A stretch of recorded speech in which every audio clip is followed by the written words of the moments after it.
Fala, nação santista! Como vocês estão? O Santos estressou vocês hoje? Todos os dias há 5 anos, né? Meu nome é Gabriel Zucco, do canal Sincero Santos. Quem puder dar aquela moral com o like, se inscrever e compartilhar o vídeo, ajuda demais o canal, né?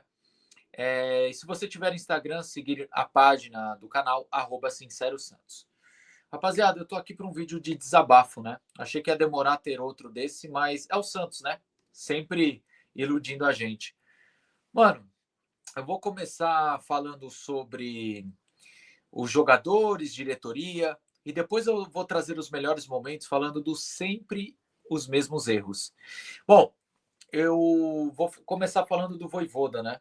O que eu posso falar do Vojvoda, gente, é o seguinte: nesse início de trabalho mostra ser um bom treinador, porém, eu falei que uma das coisas que o Vojvoda tem de problema no trabalho dele é a longo prazo. O trabalho dele não é do dia para a noite.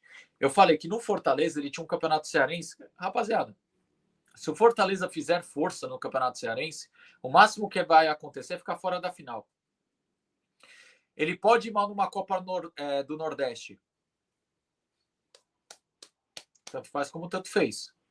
É um título importante para eles, mas assim, o que importa que é o Brasileirão e os torneios internacionais e até a Copa do Brasil, ele já teria o time um pouco mais pronto, a cara dele. Eu acho que hoje o Vojvoda troca o pneu com o carro em movimento. E não é um pneu, é os 4. Não é passando pano para o Vojvoda, até porque eu acho que ele demora muito para trocar. Ele poderia colocar alguns jogadores mais cedo, como o Robinho Júnior. Não vou falar só do Robinho, mas tipo um Bom Tempo, o Victor Hugo ontem mesmo. E eu acho que ele quer morrer abraçado com alguns jogadores. Por exemplo, todos os jogadores que estão mal, ele troca. Mas por que ele demora tanto para tirar o Guilherme? O que será que o Guilherme faz que ele não sai de jeito nenhum? Fica esse questionamento. Outra coisa, o Vojvoda tem que entender que contra esses times mais fechadinhos tem que jogar o Souza, porque ele dá mais profundidade, é um cara que tem um pouco mais de drible, ele tem mais qualidade técnica que o Escobar. A lateral direita eu não vou falar muito, porque ali quem você colocar vai dar merda. Mike, Igor, Vinícius. A minha esperança é a volta do Sherman um pouco melhor, porque caiu um pouco em realidade, saiu um pouco do salto, voltou para o sub-20, mas né, ficou um pouco queimado com a torcida, né? Mas enfim, eu acho que o Vojvoda tem que entender que ele não pode morrer abraçado com esses caras. Tá mal, tira. Ninguém pode ter cadeira cativa nesse time. Ninguém tem uma qualidade técnica diferenciada para ser titular os 90 minutos de maneira absoluta. Sabe? Tipo, ninguém tira o cara de maneira alguma. Acho que isso talvez só o Neymar, mas nem o Neymar mesmo sabe que ele não aguenta os 90 minutos e pede para sair. Então, assim, eu acho que o Vojvoda tem que só consertar esses erros. Porque se ele continuar sendo teimoso, ele vai ser igual aos outros. Contra o Ceará, eu critiquei falando que ele teve uma noite de Kleber Xavier. No clássico, eu falei: caramba, com o mesmo time, olha o que ele conseguiu fazer.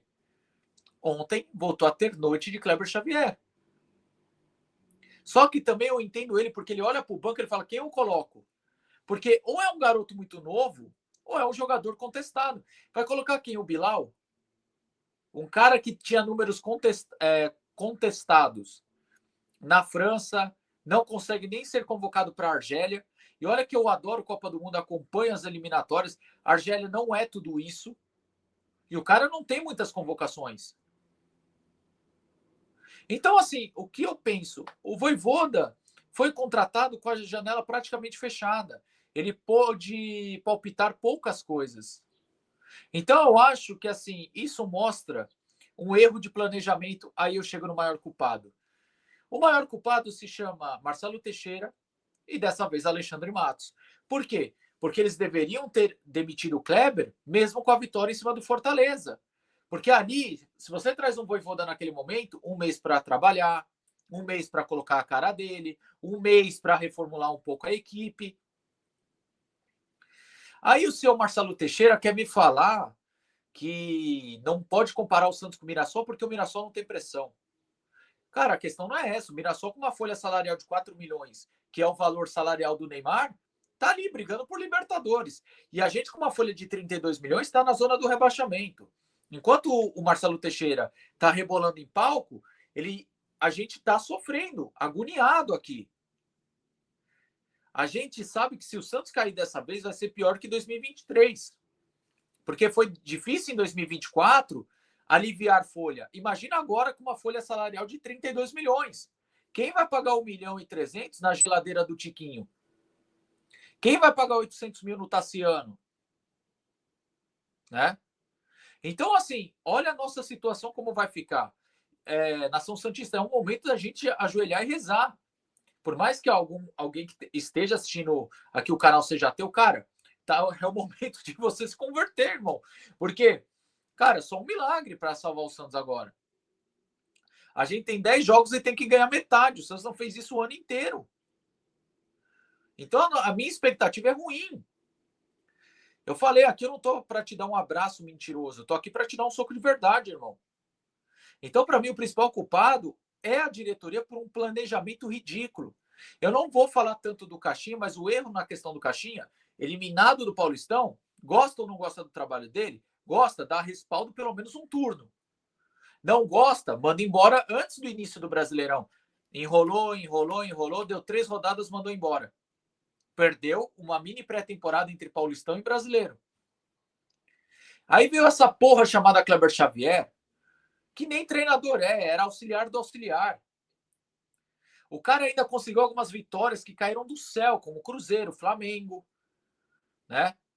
E assim, cara, se você olhar francamente, ele mostra como é fraco. Um cara que toma 6-0 do time do Diniz merece ser banido do futebol. E aí demorou. Eu falo que, às vezes, foi até esse 6-0 que fez o Santos contratar alguns jogadores. Só que são jogadores que precisam de adaptação. Adonis nunca jogou no Brasil. Alexis nunca jogou no Brasil. Bilal Brahim, nem preciso falar. Trouxe o Lautaro, que, por mais que seja esforçado, é uma qualidade duvidosa. Aí, outro erro de planejamento. Eu duvido que Luca Meirelles, a gente pode falar que não mostrou nada no profissional, mas eu duvido que Luca Meirelles, na mão do Vojvoda, não iria mostrar mais que Lautaro e Tiquinho. É o meu pensamento. Então, assim, galera, sendo muito honesto com vocês, o principal culpado se chama gestão. Se chama Marcelo Teixeira, que vive em Nárnia, diz que não está preocupado em rebaixamento. Ele parece o Rueda, mas ele não se tocou que se o Santos cair, ele vai ser pior que o Rueda. Porque dentro da gestão dele, vai ter 2 rebaixamentos. O do feminino, que ele largou. Na real, quer uma verdade para vocês? Para mim, o Santos só tem o feminino porque hoje é obrigatório. Senão, eles teriam acabado com o time feminino. Desculpa, mas é a verdade. Eu não tenho nada contra a modalidade. Vira e mexe, eu estou assistindo jogos, mas é uma verdade do que rola nos bastidores. Na minha opinião, eles deixam claro que se não fosse obrigatório, o feminino tinha acabado. Né? Então, assim, rapaziada, eu acho que o Vojvoda não é o maior culpado, é o menos culpado. Dos jogadores, eu falei na live de mais cedo, vou falar daqui a pouco no vídeo que eu vou trazer para vocês. Agora, o maior culpado se chama Marcelo Teixeira e Alexandre Matos, por decisões tardias, né? Decisões de uma forma extremamente atrasada que está prejudicando o Santos. O Santos com essa folha salarial, era para estar brigando com o Flamengo e com o rival da Barra Funda. Então, gente, é ajoelhar e orar para que o pior não aconteça, porque se acontecer dessa vez, vai ser muito pior. Bom, sobre sempre os mesmos erros, né? Eu separei o vídeo dos melhores momentos aqui para vocês, né? Vou estar assistindo aqui com vocês e vou falando algumas coisas e pausando um pouco o vídeo, né? Bom, os melhores momentos. E aqui, cara, a gente já começa nesse primeiro lance. Cara, é isso que eu falo. O Barreal ele precisa encontrar uma constância, né? Ele precisa encontrar essa constância, né? Porém, o Barreal, olha a bola. Isso mostra que ele tem qualidade, que ele é bom de bola mesmo, né? Não sei se vale 24 milhões, mas olha esse passe que espetacular. Só que aí chega num camisa 9 que não sabe finalizar. Ó, dá para perceber, ele chutou o chão. O VAR consertou um erro grotesco do juiz. Eu adoraria que não tivesse VAR ontem, né? Eu adoraria que não tivesse VAR ontem. Porque aqui no VT, cara, fica mais claro cada vez que não foi pênalti. Que não foi pênalti, né? Aí tá aí ele olhando o VAR, vendo que não foi pênalti, né, rapaziada? E, gente, não foi mesmo, sabe? Agora, isso prova que o Santos precisa de um 9. E aqui já tá o outro lance do Vitória. Aqui tá aquela coisa que eu falei para vocês. Nunca se olha a viagem da bola. O Igor Vinícius ainda conseguiu se recuperar, mas você percebe no início do lance, ele olhando a viagem da bola. É por isso que eu falo que o Igor Vinícius é fraco, gente. Tá? Ele pode daqui para frente, nesses 10 jogos, virar o Cafu, mas ele é fraco. Ele ainda conseguiu recuperar porque pelo menos ele tem vontade, mas ele é fraco. E aqui mostra, de novo, o Santos fica olhando a viagem da bola. Olha aqui, gente, amplia a tela de vocês, cara. Porque o Santos, né? O Santos tem essa mania de ficar olhando a viagem da bola, cara. E aí o que acontece? Quando você olha a viagem da bola, você não vê a movimentação, né? E aqui o lance do pênalti. Pô, gente. Olha, assim, a gente pode debater se o impacto do Brasão no cara foi pênalti ou não. Mas aqui, Brasão, você falou, sai. Agora, se você acha que você não vai chegar, fica. Aqui é o seguinte, né? Vou até voltar um pouco o lance. Acho que acaba tendo o VT aqui, né?